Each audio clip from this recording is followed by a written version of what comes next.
देख रहे हैं उत्तर प्रदेश का विश्वसनीय चैनल आर भारत न्यूज़, धड़कन देश की।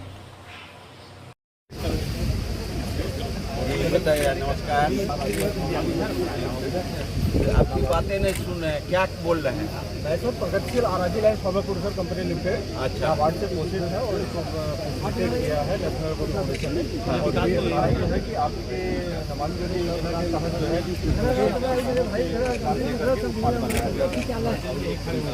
आपने खुद बनाया है? जी खुद यूनिट बनाया है और आपका एग्रीकल्चर डिपार्टमेंट से सहयोग मिला। जितने भी बनाएंगे उनको ट्रेड नेम ही मिलेगा, चाहे ये बनाए चाहे कोई बनाए, राशि जैविक उत्पाद नाम रहेगा। ये पापड़ का क्या है? पचता है कि इसी तरह पचता है? ये रोटी पर खाया जाता है कि भात पर? आज के भी खा सकते हैं, रोटी भी खा सकते हैं। डिप्टी डायरेक्टर जनरल हॉर्टिकल्चर, भारतीय कृषि अनुसंधान परिषद नई दिल्ली, जो उत्तर प्रदेश के इस महाअभियान के नोडल ऑफिसर की है, पर जो मार्गदर्शन मिलता रहा है, सकुशल समापन करने में बहुत आधार मिला। आपका सर बहुत बहुत धन्यवाद। मैं धन्यवाद देना चाहता हूँ डायरेक्टर एक्सटेंशन श्री राम सिंह जी का, जिन्होंने ये प्रोग्राम यहाँ पे करवाए। सदस्य भी हैं आचार्य मैनेजमेंट यूनिवर्सिटी के प्रबंध समिति के, और मुझे मौका मिला था इनके जाने का 2 दिन पहले, और इनके बहुत ही मेहनत और बहुत ही लगन से कार्य करते हैं। आपका बहुत बहुत धन्यवाद। मैं IITR बिहार के तहत सर आज कार्यक्रम था सर, आज आखिरी दिन था सर, इस कितना सफल रहा सर? जो वैज्ञानिक, जो कृषि कार्यकर्ता किसानों के बीच में नहीं जा रहे थे, भारत सरकार ने आयोजन किया और 29 मई से शुरू किया। हमारे वैज्ञानिक, कृषि वैज्ञानिक और कृषि में काम करने वाले सभी पदाधिकारी किसानों के बीच में गए हैं और उनकी समस्याओं को सुना है। वहाँ उनसे जो निदान हो पाया उसका निदान किया है, जो निदान नहीं हुआ है उसके लिए वो प्रयास करेंगे कि उनकी समस्याओं का निदान हो जाए। अभी तक 1,08,84,000 लोगों के बीच में वैज्ञानिक भाई, कृषि वैज्ञानिक भाई गए हैं और उनकी समस्याओं को सुना है, समाधान किया है और भी उनको प्रोत्साहित करेंगे कि और आगे बढ़िए। सर इसका धरातल पर कितना असर पड़ा सर, जमीनी स्तर पर कितना फायदा हो किसानों को? ये तो आप जाकर के किसानों के बीच में पूछिए कि सचमुच यहाँ कृषि वैज्ञानिक आए हैं कि नहीं हैं, कृषि के क्षेत्र में काम करने वाले पदाधिकारी आए हैं कि नहीं आए हैं। ये तो सही बात आपको किसान ही बता सकते हैं।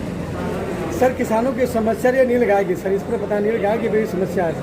बिहार में तो हाई कोर्ट ने निर्देश दिया है कि मुखिया से लिखित ले करके उसको गोली मारने का। अब उत्तर प्रदेश में कल से मैं सुन रहा हूँ कि केस लंबित है, हाई कोर्ट का कोई निर्देश अभी नहीं आया। तो वैज्ञानिक लोग उसको सुलझा रहे हैं कि कैसे नीलगाय से किसानों को बचाया जाए। सर एक क्वेश्चन है सर, ये जो अभियान चल रहा है विकसित कृषि सन अभियान सर, ये पूरे देश में चल रहा है सर? ये पूरे देश में 1,50,000 लोगों के बीच, किसानों के बीच में जाना था, ये टारगेट था। अभी कल तक 1,08,84,000 किसानों के बीच में वैज्ञानिक गण गए हैं। क्या कहना चाहेंगे किसान भाइयों के लिए सर? किसान भाइयों से मेरा निवेदन है कि जब कृषि विभाग इतना सजग है तो आप भी सजग होइए और कृषि वैज्ञानिकों से सहायता लेकर के उनके जो विचार हैं कृषि में कैसे आप आगे बढ़ सकते हैं, विचारों को ग्रहण कीजिए और उनके बताए हुए रास्ते पर आप चलने का कोशिश कीजिए तो आप प्रगति के रास्ते पर आगे बढ़ेंगे। इस तरह के अभियान क्या सर दोबारा भी चलाए जाए? जैसे सब्जी के मामले में, बीज के मामले में, अन्न के मामले में, मोटे अनाज के बारे में, जैसे महिलाओं का एक पर्व होता है जितिया पर्व होता है, उसमें मरुआ की रोटी और मछली खाई जाती है। तो मरुआ का आटा दिल्ली में 700 रुपये किलो मिलता। मरुआ विलुप्त हो गया। तो हम चाहेंगे कि मरुआ का भी ज़्यादा उपजावे, जो महिलाओं को कष्ट न हो मरुआ की रोटी खाने का। डॉक्टर विजन से मैं कुलपति हूँ, आचार्य नरेंद्र जय कृषि विश्वविद्यालय अयोध्या में। और जो 27 जिले हैं पूर्वांचल के, हमारे विश्वविद्यालय के ही कार्यक्षेत्र में आते हैं। और कृषि विज्ञान केंद्र, जो कृषि विज्ञान केंद्र पल्लीपुर वाराणसी है, ये भी हमारे विश्वविद्यालय का कार्यक्षेत्र ही है। और आज आप जैसे कि रामनाथ ठाकुर जी जो केंद्रीय जो है राज्य मंत्री हैं भारत सरकार में, आज आए हुए थे।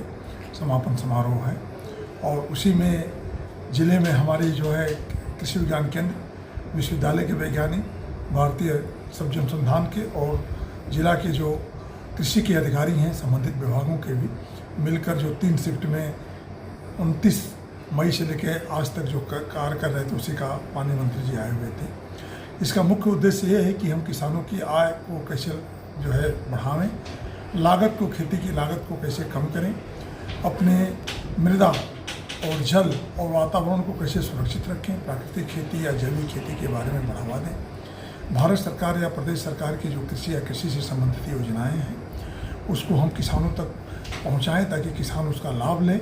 और कृषि में जो नई तकनीकी जैसे ड्रोन है, माइक्रो ऑर्गेनिज्म है या डिजिटल एग्रीकल्चर है, उसको किस तरह से किसानों तक पहुंचाएं।